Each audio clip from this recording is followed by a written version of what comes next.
Hey guys, so today on Fix and Flip we're going to be working on those PS4 controllers you can see. We got them off of Facebook for €40 in total and we're going to try and see what's wrong with them. First, let's give them a quick clean and label them with numbers. Now we can do a quick visual inspection of all three of them. As you can see, the first controller has a torn joystick as well as a falling apart R1 button. Other than that, everything seems okay. Controller number 2 has a sticky joystick as well as a broken options button. There is no visible damage on controller number 3. Next, I tested them on a gamepad tester online.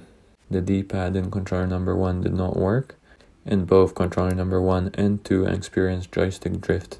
Controller number 3 was fully functional. Now let's pull the first controller apart.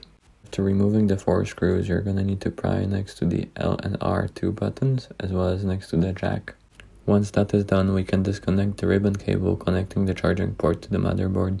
Next, we disconnect the battery connector and remove it from the controller. We do the same to the battery tray and unscrew the motherboard. Next, we disconnect the ribbon holding the touch bar. Lastly, we can desolder the vibration motors. This should not be necessary in most cases. Now, we can get access to the ribbon responsible for the buttons. Looking at it from under the microscope, we can see that the main power line on the D-pad is ripped. As this part is quite cheap, I'm just gonna replace it. Once that's installed, we can start putting it back together. Now I'm also gonna replace the R2 button. Now we just have to put the whole thing back together.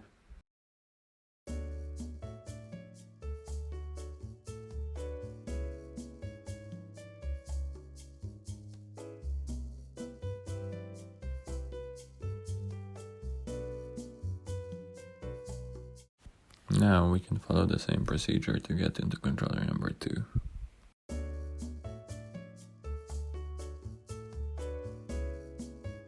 To get rid of the joystick drift, I used compressed air as well as some potentiometer cleaner in order to get the joysticks nice and smooth again.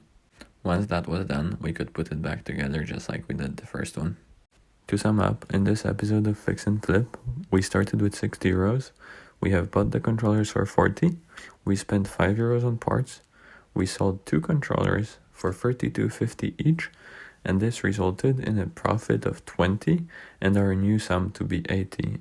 You will see why we kept one of the controllers in the next episode.